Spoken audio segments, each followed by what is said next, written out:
देखें, आवाज नहीं। अपन पढ़ रहे थे मेवाड़ का इतिहास, कल पढ़ा था अपने राणा सांगा के बारे में। राणा सांगा और बाबर के मध्य युद्ध पड़े थे, और राणा सांगा बाबर के मध्य दो युद्ध हुए थे। एक बयाना का युद्ध हुआ, दूसरा खानवा का युद्ध। बयाना का युद्ध वह युद्ध था जिसमें राणा सांगा ने बाबर की सेना को पराजित किया था, जबकि खानवा के मैदान में बाबर ने राणा सांगा को हरा दिया था। राणा सांगा खानवा के मैदान में घायल हुए थे, उनको उपचार के दौरान बसवा ले जाया गया था। तो वो आगे की बात है, इसमें पढ़ते हैं। राणा सांगा, कल अपन ने लास्ट खानवा युद्ध पढ़ा था।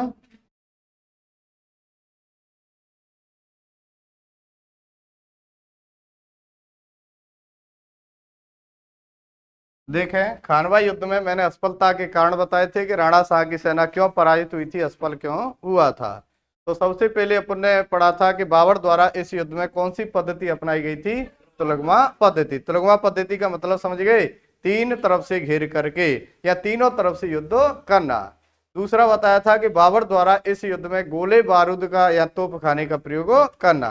भारत के अंदर सबसे पहले गोले बारूद और तोप खाने का जो प्रयोग हुआ था वो सबसे पहले पानीपत के युद्ध में हुआ था, और वहां भी प्रयोग करने वाला कौन था, बाबर। राजस्थान के अंदर गोले बारूद और तोप खाने का सर्वप्रथम प्रयोग करने वाला कौन था, बाबर। और कौन से युद्ध में सबसे पहले हुआ था, खानवा के युद्ध में। दूसरी तरफ सलेंदी तंवर और खान ज्यादा द्वारा राणा सांगा को धोखा देना। और एक कारण और बताया था मैंने, वो ये था कि राजपूत सेना में एक नेतृत्व का अभाव था। इस युद्ध का महत्व या परिणाम ये निकला कि इस युद्ध के बाद राजपूतों की एकता हमेशा के लिए समाप्त हो गई। राणा सांगा ऐसे अंतिम राजपूत या हिंदू राजा थे जिनके नेतृत्व में समस्त राजपूत राजाओं ने खानवा युद्ध में भाग लिया था। क्यों, मुगलों को देश से बाहर निकालने के लिए। अब देखें, खानवा युद्ध में जैसे ही राणा सांगा घायल हुए थे तो उनको उपचार के दौरान कहाँ ले जाया गया था, बसवा। और बसवा जगह कहाँ पर स्थित है, दौसा में। कहाँ पर स्थित है, दौसा में। बसवा कहाँ है, दौसा। तो जैसे ही खानवा युद्ध में घायल हुए थे तो उनका जो उपचार हुआ था वो कौन से स्थान पर हुआ था, बसवा में। यानी राणा सांगा खानवा में तो घायल हुए थे और उनका ट्रीटमेंट चला था, उपचार चला था, वो कहाँ पर चला था, बसवा में। तो राणा सांगा को जैसे ही होश आया तो राणा सांगा पुनः युद्ध के लिए तैयार हो गए। दूसरे राजपूत राजाओं के लिए पत्र लिखे थे कि दोबारा से राजपूत राजा इकट्ठे होंगे, लेकिन फिर से राजपूत राजाओं ने ज्यादा भागीदारी नहीं निभाई। कुछ गिने चुने सामंत और सरदारों को साथ लेकर के वो बाबर का पीछा करने लग गए। और एक जगह मध्य प्रदेश में जिसका नाम है इरीची, नाम है इरीची। अब वर्तमान में वो उत्तर प्रदेश में स्थान आता है, पहले वो मध्य प्रदेश का भाग था। तो इरीची नामक स्थान पर पहुंच गए और वहां युद्ध की घोषणा कर दी कि मैं वापस मेवाड़ तभी लौट करके जाऊंगा जब मैं बाबर से अपनी पराजय का बदला ले लूंगा। तो इरीची नामक जगह पर राणा सांगा के साथियों ने या राणा सांगा के सहयोगियों ने राणा सांगा को क्या दे दिया था, जहर दे दिया। क्योंकि राणा सांगा युद्ध से पीछे नहीं हट रहे थे, वो तो कह रहे थे कि मैंने तो घोषणा कर दी, मुझे तो युद्ध लड़ना है और बाबर से अपनी खानवा युद्ध की पराजय का क्या लेना है, बदला, नहीं तो मैं वापस नहीं जाऊंगा। अब सामंत सरदार दो तरह के होते थे, यानी लोगों की सोच दो तरह की है। एक तो लड़ाई में बहुत रुचि रखते हैं और दूसरे वाले लड़ाई में बहुत कम रुचि रखते हैं, लड़ना ही नहीं चाह रहे हैं। कोई गाली देगा तो वो सुन करके चले जाएंगे। तो युद्ध के भी दो तरीके थे। तो कुछ साथी तो ये चाह रहे थे कि लड़ाई हो जाए और पराजय का बदला ले लें। दूसरे साथी ये चाह रहे थे कि इस बार लड़ाई होगी तो सर्वनाश होगा, अर्थात तो कोई बचेगा नहीं, ये खुद तो मरेगा और हमें भी मरवाएगा, न रहेगा बांस न बजेगी। और राणा सांगा के साथियों ने राणा सांगा को क्या दे दिया, जहर। और जो युद्ध के पक्ष में थे, जो राणा सांगा के ज्यादा प्रिय थे, वो राणा सांगा को तुरंत उठा करके ले गए और उठा करके कालपी नामक स्थान पर ले गए थे। उपचार किया गया था और उपचार के दौरान यानी 30 जनवरी 1528 ईस्वी को यहाँ पर राणा सांगा का क्या हुआ था, देहांत।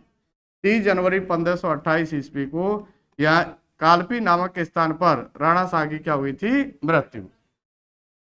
अब देखें, राणा सांगा का जो अंतिम संस्कार हुआ था, ये कालपी भी यहीं पर है, यूपी में ही स्थान है कालपी। इरीची और कालपी पास पास में ही है ना। यहाँ पर कालपी नामक जगह पर उपचार किया गया था, वहां डॉक्टरों ने इनको क्या है, मृत घोषित कर दिया। आगे है एक जगह मांडलगढ़, और मांडलगढ़ कहाँ है, भीलवाड़ा में।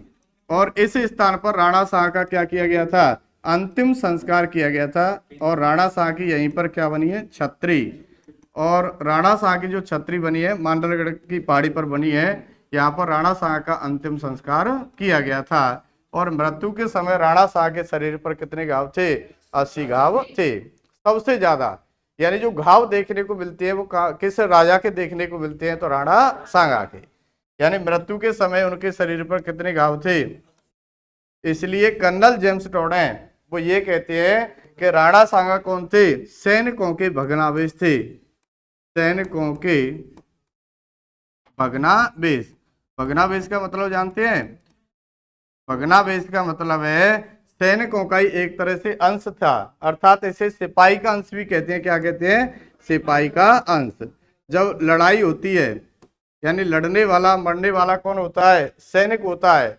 यानी किसी राजा के द्वारा युद्ध की चेतावनी दी जाती है, युद्ध की घोषणा कर दी जाती है, जब लड़ाई होती है, जो राजा मरता है कि सैनिक मरते हैं, सैनिक मरते हैं। घाव किसके होंगे, सैनिकों के। इसलिए 80 घाव होने के कारण जो सैनिक के होने चाहिए वो किसके हैं, राजा के हैं। इसलिए इनको सैनिकों का भग्नावशेष अर्थात सिपाही का क्या बताया है, अंश बताया गया है। इसी को हिंदू पत राजा भी कहते हैं। क्या कहते हैं, हिंदू पत राजा। हिंदू पत राजा इसलिए कहते हैं, पत जो शब्द है वो पति शब्द से बना है, अर्थात नेतृत्व करता। ये एकमात्र ऐसे राजा हुए राणा सांगा जिन्होंने खानवा के मैदान में समस्त राजपूत राजाओं को खड़ा कर दिया। राणा शाह के नेतृत्व में 7 राजा, 9 राव और 104 सरदार लड़ने के लिए आए थे, और उन सभी राजपूत राजाओं का उन्होंने क्या किया था, नेतृत्व किया था। इसलिए इसे हिंदू पत राजा या अंतिम हिंदू शासक के नाम से भी जाना जाता है। तो ये छोटी सी बात और लिख लें, तो राणा शाह का टॉपिक क्लियर हो जाएगा।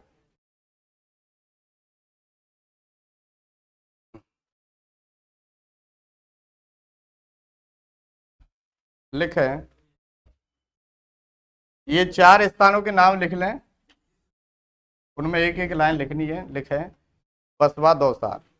कल अपने लास्ट में ये लिखाया था, खानवा युद्ध में राणा सांगा की पराजय के कारण थे, और राणा सांगा ने जो खानवा युद्ध लड़ा था उसका परिणाम क्या निकला था, परिणाम तक लिखाया था। अब ये 4 स्थान और लिख लें। सबसे पहले लिखे बसवा, और बसवा जगह कहां पर स्थित है, दौसा में। बसवा दौसा। इसमें लिखे खानवा युद्ध में घायल होने के बाद,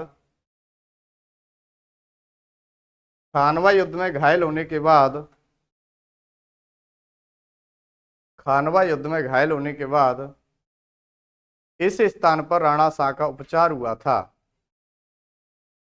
खानवा युद्ध में घायल होने के बाद इस स्थान पर राणा शाह का उपचार हुआ था। इस स्थान पर राणा शाह का उपचार हुआ था।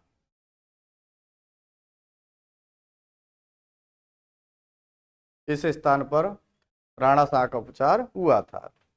यानी मैंने लिखाया था कि राणा शाह घायल हुए, उनके राज मुकुट को झाला अज्जा ने दान किया, झाला अज्जा लड़ा, लड़ता हुआ मारा गया था। तो राणा शाह तो उसी समय होश खो बैठे, अर्थात तो बेहोशी की स्थिति में थे, और बेहोशी की स्थिति में उनको खानवा के मैदान से बाहर निकाला गया था। बाहर निकाल करके कहाँ पहुंचाया गया था, बसवा में, जहां पर इनका क्या हुआ था, उपचार। दूसरा लिखें इरीची। इरीचे जगह का नाम है, इरीचे। ये प्रेजेंट में यूपी में, पहले एमपी का भाग था। ये लिखें, यहाँ पर राणा शाह के साथियों ने या सहयोगियों ने, यहाँ पर राणा शाह के साथियों ने राणा शाह को जहर दिया था। राणा शाह के साथियों ने राणा शाह को जहर दिया था। राणा शाह के साथियों ने राणा शाह को जहर दिया था। यानी साथी इनके कौन बन गए, दुश्मन बन गए। वो साथी इसलिए दुश्मन बन गए कि राणा सांगा अपनी हठ धर्मता पे था कि मैं वापस नहीं जाऊंगा, वापस तभी जाऊंगा तब बाबर से अपनी पराजय का बदला ले लूंगा। लेकिन सामंत सरदार जो थे वो कुछ तो इस बात के पक्ष में थे, और कुछ लोग किसमें थे, विरोध में थे कि ये लड़ाई होगी, लड़ाई में बड़ा आतंक होगा, इसमें हम सब लोग मारे भी जा सकते हैं। बड़ी रिक्स है, इसलिए उन्होंने सोचा न रहेगा बांस न बजेगी बांसुरी, राणा साहब को क्या दे दिया, जहर दे दिया। अब लिखें कालपी। कालपी, यहाँ पर राणा साहब को काल आया था कालपी में ना, तो लिख लें कालपी। ये यूपी में, ये इरीची और कालपी पास पास में, 2-4 किलोमीटर का ही अंतर है। तो लिखें यहाँ पर 30 जनवरी 1528 ईस्वी को, 30 जनवरी 1528 ईस्वी को राणा शाह का देहांत हुआ था। 30 जनवरी 1528 ईस्वी को राणा शाह का देहांत हुआ था।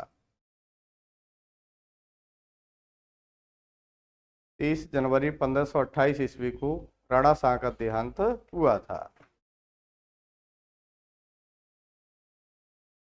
लास्ट चौथा स्थान लिखें मांडलगढ़। कौन सा है, और मांडलगढ़ कहाँ है, भीलवाड़ा में। मांडलगढ़ भीलवाड़ा, मांडल भी भीलवाड़ा में, मांडलगढ़ भी भीलवाड़ा में। लिखें यहाँ पर राणा शाह का अंतिम संस्कार हुआ था।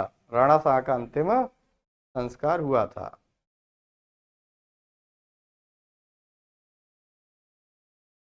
अंतिम संस्कार हुआ था। ठीक है। खानवा युद्ध के बाद राणा सागर से संबंधित ये 4 स्थानों का महत्वपूर्ण योगदान है। एक तो बसवा दौसा, यहाँ पर खानवा युद्ध में घायल होने के बाद राणा शाह का उपचार हुआ था। दूसरा रीची उत्तर प्रदेश में, यहाँ पर राणा शाह के साथियों ने राणा शाह को जहर दिया था। तीसरा कालपी, ये भी यूपी में है, यहाँ पर 30 जनवरी 1528 ईस्वी को राणा शाह का देहांत हुआ था। फिर है मांडलगढ़ भीलवाड़ा, यहाँ पर राणा शाह का क्या हुआ था, अंतिम संस्कार अर्थात अग्नि संस्कार हुआ था। अब लिखें, नीचे लिखें मृत्यु के समय राणा शाह के शरीर पर 80 घाव थे। मृत्यु के समय राणा शाह के शरीर पर 80 घाव थे। 80 घाव थे।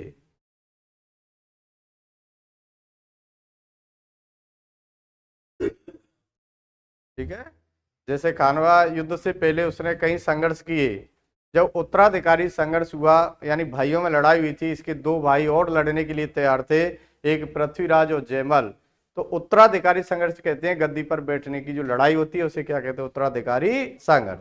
तो उत्तराधिकारी संघर्ष में इसकी एक आंख चली गई, खातौली युद्ध में इनकी भुजा चली गई, बाड़ी के युद्ध में इनकी टांग चली गई, और जब खानवा युद्ध हुआ था उसमें बहुत सारे क्या लगे थे, घाव लगे थे। 80 घाव लगे थे तन में, फिर भी व्यथा नहीं थी मन में। अर्थात उसके शरीर पर 80 घाव थे, फिर भी व्यथा नहीं थी मन में, फिर भी युद्ध के लिए क्या हो गए, रेडी, तैयार।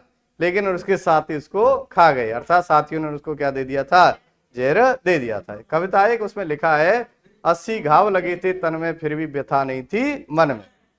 आगे लिखे कर्नल जेम्स टॉड ने, कर्नल जेम्स टॉड ने नहीं लिखा, ये तो रटना ही पड़ेगा क्योंकि बार बार नाम यही आएगा, colonel James Tod. Colonel James Tod ने इन्हें सैनिकों का भग्नावेश एवं सिपाही का अंश बताया है। कर्नल जेम्स टॉड ने इन्हें, कर्नल जेम्स टॉड, इसे राजस्थान के इतिहास का क्या कहते हैं, पिता अर्थात जनक। तो कर्नल जेम्स टॉड ने इन्हें सिपाही का अंश एवं सैनिकों का भग्नावेश कहा है। सिपाही का अंश एवं सैनिकों का भग्नावेश कहा है। लिख लिया। सैनिकों का भग्नावेश एवं सिपाही का अंश एक ही बात है ना, या तो सैनिकों का अंश कह लो या सिपाही का अंश कह लो। आगे लिखे इसे हिंदू पत राजा भी कहते हैं। इसे हिंदू पत राजा भी कहते हैं। हिंदू पत राजा, हिंदू पत इसलिए कहते हैं क्योंकि खानवा के मैदान में इन्होंने समस्त हिंदू जातियों का या राजपूत नेताओं का क्या किया था, नेतृत्व किया था। हिंदू पत राजा, लिख लिया। अब देखें, जैसे ही राणा शाह का देहांत हुआ था तो उसके बाद गद्दी पर कौन बैठा था। हालांकि राणा सांगा का सबसे बड़ा जो बेटा था उसका नाम क्या था, भोजराज। क्या नाम था, भोजराज। लेकिन राणा शाह की मृत्यु से पहले इसकी मृत्यु हो चुकी थी। जैसे खातौली युद्ध लड़ा था राणा सांगा इब्राहिम लोदी के मध्य हुआ था, तो उस युद्ध के दौरान यानी जो भोजराज थे वो घायल हो गए थे, और कुछ समय बाद भोजराज की क्या हुई थी, मृत्यु। ये भोजराज राणा शाह का सबसे बड़ा बेटा था। इसका जो विवाह हुआ था वो किसके साथ हुआ था, मीराबाई के साथ। ये मीराबाई से संबंधित क्वेश्चन पूछे जाते हैं, वैसे अलग से टॉपिक है मीराबाई। लेकिन जो राणा शाह का बेटा था, ये इससे संबंधित, इतिहास से संबंधित क्वेश्चन पूछे जाते हैं कि मीराबाई की शादी किसके साथ हुई थी, भोजराज किसका बेटा था। और ये भी पूछा जाता है मीराबाई की शादी किस राजघराने में हुई थी, किस वंश में हुई थी, मीराबाई कौन से वंश की थी। तो ये जो मीराबाई थी, इनकी शादी इसी भोजराज के साथ हुई थी जो राणा शाह का सबसे बड़ा बेटा था। ये जो भोजराज था, इसका यानी खातौली युद्ध के दौरान ये घायल हुए थे, कुछ समय बाद इनकी क्या हुई थी, मृत्यु। मीराबाई के कोई संतान पैदा नहीं हुई थी। एक बार मीराबाई के बचपन का नाम पूछ लिया है, डीएलएड भर्ती परीक्षा 2016 का देखना, उसमें पूछा है मीराबाई के बचपन का नाम क्या था, तो पेमल था। क्या नाम था, पेमल। ये जो मीराबाई है, इनका जो जन्म हुआ था वो कुड़की में हुआ था। कहाँ पर हुआ था, कुड़की। ये कुड़की गांव कहाँ पर स्थित है, पाली में। जब मीराबाई का जन्म हुआ था, बताते हैं कुछ समय बाद इनकी माँ का क्या हो गया था, देहांत हुआ था, मृत्यु हुई थी। तो मीराबाई की जो दादी थी, और दादी मीराबाई को लेकर के कहाँ चली गई थी, मेड़ता में। कहाँ पर, मेड़ता। इसलिए मीराबाई का जो बचपन बीता था वो कहाँ पर बीता था, मेड़ता में। यानी मेड़ता में बड़ी हुई थी। और ऐसा कहते हैं जो मीराबाई हैं अपने दादा दादी के साथ रहती थी, तो एक दिन मेड़ता से होकर के कोई बारात निकल रही थी। तो बारात के दौरान मीराबाई छोटी थी, ज्यादा सवाल जवाब करती थी। वैसे भी दादी पोता या दादी पोती में ज्यादा सवाल जवाब होते हैं। तो मीराबाई ने पूछ लिया था, दादी दादी ये क्या है। तो उसने कहा कि बारात है। ये बारात में होता क्या है कि ये दूल्हा है, और ये बारात दुल्हन के घर तक जाएगी और दूल्हा दुल्हन को ले जाएगा। कि दुल्हन कौन होती है, कि हर लड़की को क्या बनना पड़ता है, दुल्हन बनना पड़ता है। तो मीराबाई ने पूछा कि मैं भी तो लड़की हूँ। तो उसने उत्तर दे दिया दादी ने कि ये ज्यादा पीछा नहीं छोड़ेगी, अब इसका जवाब देंगे तो फिर कोई सवाल पूछेगी, फिर पूछेगी। तो लास्ट में उसने कह दिया तेरा जो पति है वो भगवान श्री कृष्ण है। और तभी से मीराबाई ने बचपन से ही कृष्ण को अपना क्या मान लिया था, पति मान लिया था। ये जो मीराबाई है, इनका जो भक्ति भाव था, यानी भक्ति धारा थी, कहीं भक्ति से संबंधित पुस्तकें लिखी थी, वृंदावन गई थी। वृंदावन के एक महाराज किसी महिला को दर्शन नहीं कराते थे, तो मीराबाई को उन्होंने दर्शन करा दिए। अंत में वो कहाँ चली गई थी, गुजरात में, और वहाँ द्वारकाधीश में रणछोड़ जी की मूर्ति विलीन हो गई थी। तो ये जो मीराबाई है वो किसकी पत्नी थी, भोजराज की। अब जो राजा बना था, राणा शाह की मृत्यु के बाद जो शासक बना था वो कौन बना था, रतन सिंह। क्योंकि भोजराज की कहानी तो राणा शाह से पहले ही समाप्त हो गई, अर्थात मृत्यु हो गई। फिर बना था रतन सिंह। शासन काल था 1528 से लेकर के और 1531। क्योंकि राणा शाह का देहांत कब हुआ था, 1528 को। और राणा शाह की मृत्यु के बाद शासक कौन बना था, रतन सिंह, जो सेकंड पुत्र था। सबसे बड़ा तो कौन था, भोजराज। और भोजराज की मृत्यु तो राणा शाह से पहले ही हो गई। अब जो रतन सिंह था इसका ज्यादा विस्तार नहीं मिलता है, जानकारी ये मिलती है 1531 ईस्वी को ये अपने मामा सूरजमल के साथ शिकार पर गए थे। आखेट खेलने के लिए गए थे, और वहां शिकार तो करी नहीं, और सूरजमल और रतन सिंह ने एक दूसरे के शिकार कर दी। मामा ने भांजे में तलवार घोंप दी और भांजे ने मामा में, इसलिए दोनों मारे गए थे, मामा और भांजे। इसके बाद शासक बना था महाराणा विक्रमादित्य। ये अभी राणा शाह के बेटे चल रहे हैं, महाराणा विक्रमादित्य। और विक्रमादित्य का शासन काल है 1531 से लेकर के और 1536। ये चौथे नंबर का बेटा था। सबसे पहले भोजराज हुआ, दूसरा रतन सिंह हुआ, एक और बीच में मर गया, फिर चौथा विक्रमादित्य हुआ था, और पांचवा हुआ था महाराणा उदय सिंह। तो ये जो विक्रमादित्य था ये बहुत कम उम्र का अर्थात अल्प आयु का था। इसकी माता का नाम था, विक्रमादित्य की माता का नाम था कर्मावती, नाम था कर्मावती। वैसे तो उसे कर्मेती बाई भी कहते थे, कर्णावती भी कहते थे, करमवती भी कहते थे, लेकिन एक नाम ये ज्यादा फेमस है, कर्मावती। और कर्मावती के पति का नाम था राणा सांगा। बताते हैं कि इस कमजोरी का फायदा उठाया था गुजरात के शासक जिसका नाम था बहादुर शाह। उस समय गुजरात का शासक कौन हुआ था? बहादुर शाह।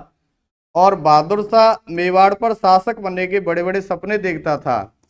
और बताते हैं कि मेवाड़ की स्थिति उस समय बहुत दयनीय थी, कमजोर थी, क्योंकि रतन सिंह भी मर गया, राणा सांगा पहले मर गया, भोजराज भी पहले मर गया, और ऐसी स्थिति में विक्रमादित्य शासक बना था तो ये ज्यादा योग्य नहीं था, ना ये कोई सी लड़ाई के बारे में जानता था, ये शांत प्रिय व्यक्ति था। तो जैसे ही इस बात का पता बहादुर शाह को लगा तो उसको लगा कि अब मैं मेवाड़ पर अधिकार कर सकता हूं, क्योंकि मेवाड़ और गुजरात और मेवाड़ और मालवा के मध्य लंबे समय से संघर्ष चला आ रहा था। जैसा कि कुंभा के समय मैंने लिखाया था, उस समय भी संघर्ष था। कुंभा ने एक युद्ध संधि भी की थी इसे मालवा गुजरात की सेना ने, और कुंभा ने दोनों सेनाओं को, गुजरात और मालवा की सेना को पराजित कर दिया। सांगा के समय भी यही हाल हुआ था, मालवा गुजरात की सेना को उसने भी पराजित किया था। महमूद खिलजी द्वितीय था और उस समय इधर गुजरात का शासक था मुजफ्फर शाह। अब ये स्थिति यहाँ पर पैदा हो गई तो बहादुर शाह को लगा कि अब मेवाड़ की स्थिति कैसी है, कमजोर है। राणा सांगा के समय तो देखने की भी हिम्मत नहीं हुई थी, अब यहाँ स्थिति कैसी पड़ गई है, कमजोर, तो क्यों ना मैं इस स्थिति का फायदा उठा लूं। और बहादुर शाह ने 1533 ईस्वी को मेवाड़ पर अटैक कर दिया, लेकिन कर्मावती ने इससे युद्ध नहीं किया। उसे पूछ लिया, भाई युद्ध क्यों कर रहा है, तुझे क्या चाहिए? तो बताते हैं कि रानी कर्मावती ने बहादुर शाह को रणथंभौर का किला दे दिया। क्या दे दिया? रणथंभौर किला अर्थात रणथंभौर का दुर्ग दे दिया। और रणथंभौर का दुर्ग इसे प्राप्त हो गया और ये वापस गुजरात लौट गया।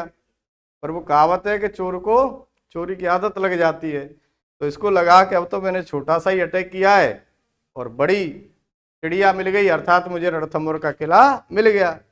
अब दूसरी बार बहादुर शाह ने फिर से अटैक किया 1534-35 को, और जैसे ही 1534-35 ईस्वी को दोबारा से अटैक हुआ तो दोबारा अटैक में फिर से कर्मावती ने देने की कोशिश तो की, लेकिन सामंत सरदारों ने देने नहीं दिया।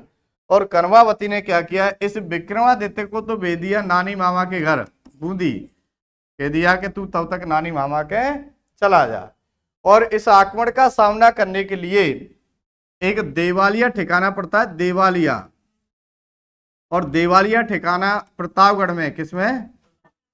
और देवालिया ठिकाने के ठिकानेदार थे, और उस बाघ सिंह उनका नाम हुआ करता था, ठाकुर बाघ सिंह। और ठाकुर बाघ सिंह को यहाँ पर बुला लिया कि इधर से तो बहादुर आ रहा है और इधर से कौन लड़ेगा? बहादुर से बाघ लड़ेगा, भाई बाघ सिंह लड़ेगा। और जैसे ही अटैक हुआ था, इस अटैक में ठाकुर बाघ सिंह थे, वो बहादुर शाह से लड़ते हुए मारे गए थे, अर्थात वीर गति को प्राप्त हो गए। इधर रानी कर्मावती के नेतृत्व में यानी क्या किया गया था, लगभग 1300 महिलाओं ने क्या कर दिया था, जौहर। और यह चित्तौड़गढ़ का कौन सा शाखा हुआ था? दूसरा शाखा मैंने बता दिया, ये दो चीजों से मिलकर बनता है। शाखे में एक तो जौहर होता है, दूसरा केसरिया होता है। जौहर महिलाओं द्वारा किया जाता है, केसरिया पुरुषों द्वारा। पुरुष लड़ता हुआ मारा जाता है, महिलाएं अपने आप को अग्नि में क्या कर देती हैं, समर्पित कर देती हैं। सबसे बड़ा जो जौहर माना जाता है वो कौन सा हुआ था? चित्तौड़गढ़ का प्रथम शाखा। राजस्थान में सबसे पहला हुआ था रणथंभौर दुर्ग में 1301 ईस्वी को। लेकिन राजस्थान में सबसे जो फेमस है, प्रसिद्ध है जौहर और शाखा कहां पर हुआ था? चित्तौड़गढ़ में। इसे चित्तौड़ का पहला शाखा कहते हैं। कब हुआ था? 1303 ईस्वी को। किसके आक्रमण के कारण हुआ था? अलाउद्दीन खिलजी के आक्रमण के कारण। वैसे भी राजस्थान में सर्वाधिक जौहर शाखे अलाउद्दीन खिलजी के आक्रमण के कारण हुए थे। और सबसे ज्यादा राजस्थान में जौहर और शाखे कौन से दुर्ग में हुए? एक बार यही पूछ लिया था, तो चित्तौड़गढ़ के किले में। कितने हुए थे? 3। और ये अपन कौन सा पढ़ रहे हैं? दूसरा। कौन सा पढ़ रहे हैं? दूसरा। एक कविता है, उसमें लिखा है कि पति अपनी पत्नी से निशानी मांगे तो हाड़ी रानी निज शीश दान कर देती है, और पद्मिनी अपने पतिव्रता धर्म को निभाने हेतु जौहर की ज्वाला में कूदकर प्राण दान कर देती है। सबसे अनोखा दान पन्ना दाय गुजरी का, जो देश प्रेम के लिए पुत्र दान कर देती है। यानी पन्ना दाय ने अपने पुत्र चंदन का बलिदान दिया था और उदय सिंह की रक्षा की थी। तो ये दूसरा क्या था, यानी साका था, इसमें जौहर हुआ था, जौहर रानी कर्मावती के नेतृत्व में किया गया। अब आगे हुआ क्या था कि ये जो विक्रमादित्य था ये वापस आ गया। यानी हालांकि इस रानी कर्मावती ने इस जौहर से पहले, यानी उस समय मुगल बादशाह हुआ करता था हुमायूं। कौन था? हुमायूं। और हुमायूं को क्या भेजी थी? राखी भेजी थी। लेकिन हुमायूं ने क्या नहीं की थी? सहायता नहीं की थी। हुमायूं अन्य युद्धों में बिजी हो गया, व्यस्त हो गया, और समय पर हुमायूं सहायता नहीं कर पाया था। इसी कारण तो बहादुर शाह का अटैक हो गया और बाद में हुमायूं आता है और बाद में हुमायूं ने सहायता की। तो ये बहादुर शाह था, ये चित्तौड़गढ़ छोड़ करके चला गया, जो चित्तौड़गढ़ पर अधिकार किया था और उसे छोड़ करके चला गया।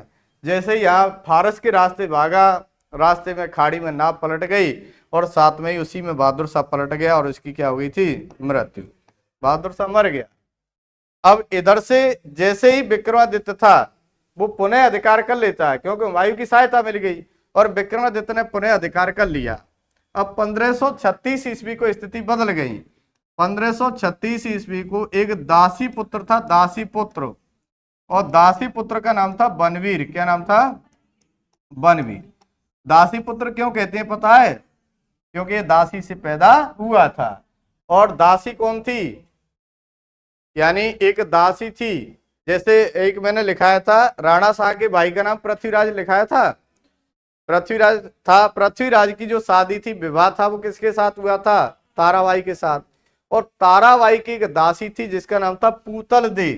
ताराबाई की दासी का नाम था पूतल दे, और इस पूतल दे का बेटा था जिसका नाम था बनवीर। तो दासी से पैदा होने के कारण इसका नाम क्या रख दिया? दासी पुत्र। और दासी पुत्र का नाम क्या था? बनवीर। अब बनवीर को लगा कि अब मेवाड़ की स्थिति बहुत कमजोर है और हम भी मेवाड़ के क्या बन सकते हैं? शासक बन सकते हैं। वो रानी से पैदा हुआ है तो हम दासी से पैदा हुए हैं, ये तो मेवाड़ के ही। तो दासी पुत्र बनवीर ने सोचा कि रानी कर्मावती ने जौहर कर लिया, राणा सांगा पहले मारा गया, रतन सिंह भी मारा गया, अब ये बचा कौन है? विक्रमादित्य। ये अनाड़ी है, खिलाड़ी नहीं है, और ऐसी स्थिति में हम इसका फायदा उठा सकते हैं। तो दासी पुत्र बनवीर ने, ऐसा कहते हैं चित्तौड़गढ़ में उस समय रासलीला, रामलीला का प्रोग्राम चल रहा था। माणवा विक्रमादित्य थे, वो अपनी गद्दी पर बैठे हुए थे, प्रोग्राम देख रहे थे, और दासी पुत्र बनवीर आया और बनवीर ने विक्रमादित्य की क्या कर दी? हत्या कर दी। अब उस दासी पुत्र बनवीर को लगा कि विक्रमादित्य की हत्या करने से कार्य पूरा नहीं हुआ है, काम तो तब पूरा होगा तब राणा सांगा का कोई अंश वंश जीवित नहीं बचेगा। अभी जीवित कौन बैठा है? उदय सिंह। ये उदय सिंह बहुत छोटा था, और उदय सिंह की जो धाय थी वो कौन थी? पन्ना धाय। पन्ना धाय गुजरी। और पन्ना धाय गुजरी जो उदय सिंह की धाय थी, तो बनवीर जैसे ही विक्रमादित्य की हत्या करने के बाद उदय सिंह को मारने के लिए उसकी महल की तरफ गया, और जैसे ही पन्ना धाय ने झांक करके देखा कि खून से लथपथ तलवार लिए हुए ये जो बनवीर है वो महल की तरफ आ रहा है, तो ये राजकुमार उदय सिंह को मारना चाहता है। तो पन्ना दाई ने काफी कोशिश है की, ऐसा कहते हैं पन्ना दाई उसके पैर पड़ गई, रोने लग गई कि छोड़ दो इसको, छोड़ दो, लेकिन वो नहीं माना। तो बताते हैं कि पन्ना दाई ने पहले एक छोटी सी योजना ये बना ली कि जिस राज पलंग पर राजकुमार सो रहा था, क्योंकि राज पलंग पर सोने का अधिकार केवल किसको होता है? राजकुमार को। और इस राज पलंग पर जो उदय सिंह सो रहा था, तो उदय सिंह को तो वहां से हटा लिया और उदय सिंह के स्थान पर किसको सुला दिया? चंदन को। क्योंकि अगर वो नहीं मानेगा, गिड़गिड़ाने से नहीं मानेगा, रोने से नहीं मानेगा, तो कम से कम उदय सिंह तो बच जाएगा। तो ऐसी स्थिति में दासी पुत्र बनवीर, उसने देखा कुछ नहीं, वो तो केवल सो रहा था। पहले चंदन को सुला दिया, माँ ने अपने बेटे को लोरी सुनाई, लोरी सुना करके उस पलंग पर सुला दिया जिस पर राजकुमार सोता था। और जैसे ही दासी पुत्र बनवीर आया, जो चादर से ढका हुआ बेटा था वो राजकुमार के पलंग पर सो रहा था, तो उसको लगा ये राजकुमारी होगा, और उसने किस उदय सिंह के स्थान पर चंदन की हत्या कर दी। लेकिन पन्नाधाय ने यानी कोई शोक नहीं किया। अगर वो चीखती, चिल्लाती, रोती, विलाप करती तो जरूर दासी पुत्र बनवीर इस बात को समझता था कि ये मरने वाला उदय सिंह नहीं है, वो कौन है, चंदन है। लेकिन वो रोई नहीं। अगर ऐसा करती तो वो स्थिति कुछ अलग होती। और उसने अपने पुत्र का विलाप नहीं किया, अंदर ही अंदर आंसू को दबाए रखा। यानी आंसू तो आते ही हैं, लेकिन उसने अंदर ही अंदर आंसू को दबाए रखा। और इतने में बनवीर यहां से चला गया। और पन्नादाय थी, उसने एक कीरतवारी नामक बंदे की सहायता ली थी। कीरतवारी वह बंदा था, जाति से मेहतर था, और जो महल के अंदर साफ सफाई का काम करता था। और उसके डकोले में बिठा करके और उदय सिंह को चित्तौड़ किले से बाहर निकाला था।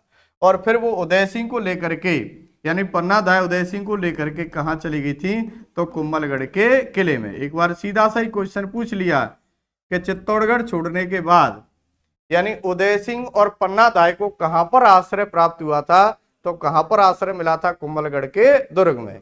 ये वहां से निकाल करके बाहर ले गई, बाहर ले जा करके कहां ले गई थी, कुंभलगढ़ के किले में। उस समय कुंभलगढ़ के जो दुर्ग रक्षक थे, जो कुंभलगढ़ दुर्ग था उसके दुर्ग रक्षक थे, वो कौन थे, आशा देवपुरा। आशा देवपुरा। तो वहां जाकर के आगे चल करके इस उदय सिंह को मेवाड़ का शासक घोषित कर दिया था। तो लिख लें इसको।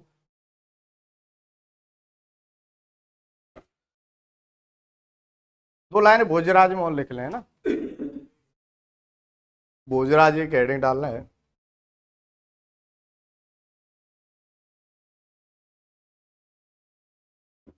लिखें, यह राणा शाह का सबसे बड़ा पुत्र था। यह राणा शाह का सबसे बड़ा पुत्र था।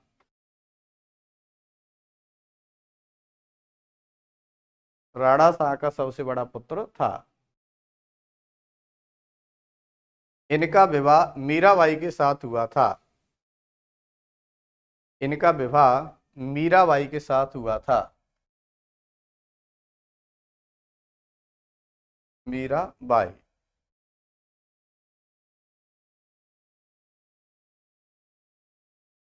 पहले नामों के पीछे बाई शब्द का प्रयोग ज्यादा होता था।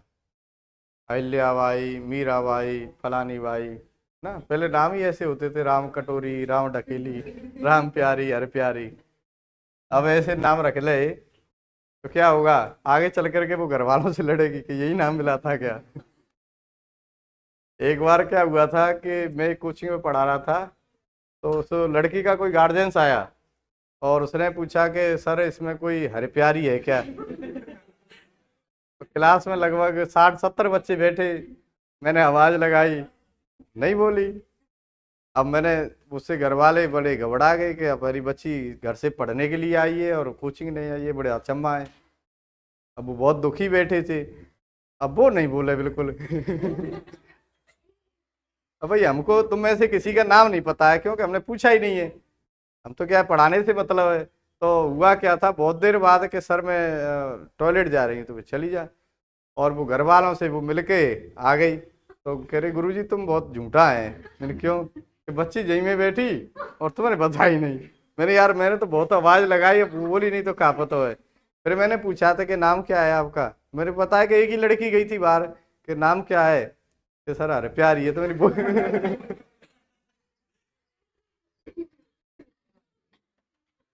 लिखे, मीराबाई का जन्म, ये एक्चुअल बात है बिल्कुल, मजाक ही मत समझना, बिल्कुल एक्चुअल बात है ये।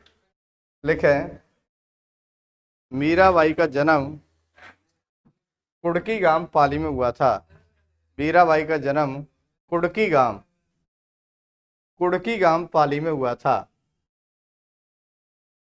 कुड़की गांव पाली में हुआ था। मीराबाई के बचपन का नाम, मीराबाई के बचपन का नाम पेमल था। मीराबाई के बचपन का नाम, मीराबाई के बचपन का नाम पेमल था। पेमल था। अब लिखें, मीराबाई के बचपन का नाम पेमल था। ये क्वेश्चन आ चुका है, डीएलएड भर्ती 2016 में है ना। आगे लिखें, मीराबाई को राजस्थान की राधा भी कहते हैं। मीराबाई को राजस्थान की राधा भी कहते हैं। राजस्थान की राधा भी कहते हैं। राजस्थान की राधा भी कहते हैं। ठीक है, ये मीराबाई के बारे में थोड़ी सी जानकारी है। इनका विवाह भोजराज के साथ हुआ। भोजराज राणा सां का सबसे बड़ा बेटा था। मीराबाई रहने वाली कहाँ की थी? कुड़की की। इनका लालन पालन कहाँ पर हुआ था? मेड़ता में। इनके दादा मेड़ता के कौन थे? राजा थे। और ये किस वंश की थी? तो राठौड़ वंश की। शादी किस वंश में हुई थी? तो सिसोदी अर्थात गोहिल वंश में। इसका उपनाम है, इसे राजस्थान की क्या कहते हैं? राधा कहते हैं। इसने एक संप्रदाय भी चलाया था जिसका नाम था दास दासी संप्रदाय। आगे लिखें, रतन सिंह। राणा साहब की मृत्यु के बाद शासक कौन बना था? रतन सिंह। 1528 से 1531। रतन सिंह। एक रावल रतन सिंह इस वंश में पहले पढ़ चुके हैं अपन। रतन सिंह के साथ रावल शाखा का क्या हुआ था? अंत हुआ था। रतन सिंह के समय किसने अटैक किया था? अलाउद्दीन खिलजी ने। कब किया था? 1303 को। और रतन सिंह की रानी का क्या नाम था? पद्मिनी। पद्मावती या पद्मिनी, क्या होगा बताओ? है पटवार एग्जाम 2008 में ये क्वेश्चन आ गया है और ऑप्शन में पद्मावती भी था और पद्मिनी था। पद्मिनी। क्या नाम था? पद्मिनी। उसमें लिखा था उस महिला का नाम बताओ जिसने सैकड़ों अनुयायी के साथ 1303 ईस्वी को जौहर किया था। और ऑप्शन था पद्मावती, एक में था पद्मिनी। तो उन्होंने माना था पद्मिनी को सही माना था। आगे लिखें, रतन सिंह में लिखें 1531 ईस्वी को 1531 ईस्वी को सूरजमल हाड़ा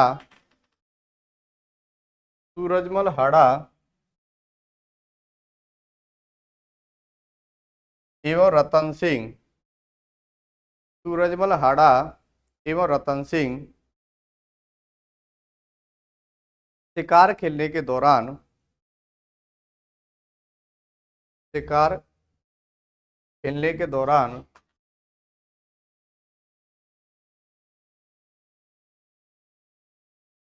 एक दूसरे को मार दिया। एक दूसरे को मार दिया। यानी आपस में कौन थे? मामा और भांजी।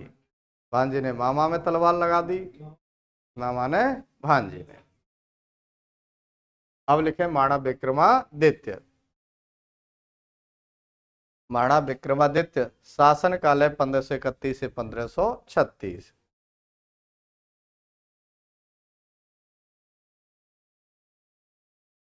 1531 से 1536। मीराबाई इन्हीं के समय में ज्यादा परेशान रही थी। यानी भोजराज का देहांत हुआ, ससुर रतन सिंह था, ससुर राणा सांगा था, तो उसने ज्यादा कुछ प्रताड़ित नहीं किया। हालांकि कहानी भोजराज के समय ही शुरू हुई थी। लोग वह कहते भी थे, क्योंकि मीराबाई उस समय भी सफेद वस्त्र धारण करती, पूजा याचना ज्यादा करती, मंदिरों पर ज्यादा जाती। तो लोग वह भोजराज से कहते कि तेरी पत्नी यार उस साधु के वहां गई, उस मंदिर में गई, तो उसको रोकता टोकता नहीं है। लेकिन भोजराज ने ऐसा कोई कदम नहीं उठाया जिससे उसकी भक्ति भावना में कोई फर्क पड़े। राणा सांगा था, उसने भी ज्यादा परेशान नहीं किया, रतन सिंह ने भी परेशान नहीं किया। सबसे ज्यादा परेशान करने वाला कौन था? विक्रमादित्य। आपने सुना होगा, उसे मारने के लिए पहले जहर का प्याला भेजा, वो भी अमृत बन गया, और फिर सरब छोड़ा गया था, और सरब में भगवान श्री कृष्ण के क्या हुए थे? दर्शन हुए थे। तो इस विक्रमादित्य ने सबसे ज्यादा मीराबाई को परेशान किया। परेशानी ये थी कि मेवाड़ राजघराने की यानी रानी है, और वो मंदिरों में जा रही है, बाहर जा रही है, घूम रही है। तो ऐसी स्थिति में विक्रमादित्य से लोग आ करके कहते थे कि वो आज फलानी जगह गई, फलाने मंदिर में गई, वहां डोल रही। तो ये विक्रमादित्य ने उसने सोचा कि इसको मार ही दें, अर्थात ना रहेगा, बांस ना बजेगी। लोग बागों की कहानी बन रही है, बातें सुनने को मिल रही है, तो क्यों ना इसको मार दें। लेकिन मीराबाई मरी नहीं, अपने आप भगवान श्री कृष्ण की मूर्ति में क्या हो गई थी? विलीन हो गई थी। आगे लिखें, विक्रमादित्य की मां का नाम कर्मावती था। मां का नाम कर्मावती था। कर्मावती।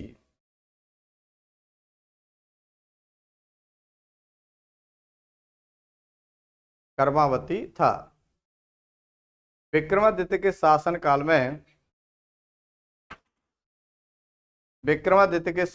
में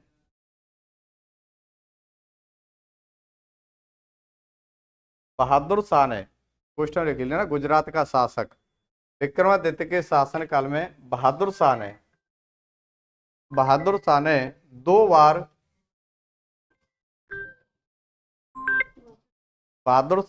बार मेवाड़ पर आक्रमण किया या चित्तौड़गढ़ पर आक्रमण किया। बहादुर शाह ने 2 बार चित्तौड़गढ़ पर आक्रमण किया।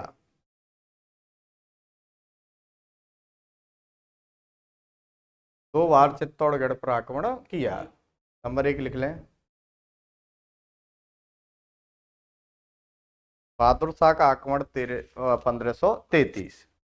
बहादुर शाह का प्रथम आक्रमण 1533। पहली बार कब किया था? 1533 को। लिख लें इसमें। रानी कर्मावती ने 1533, रानी कर्मावती ने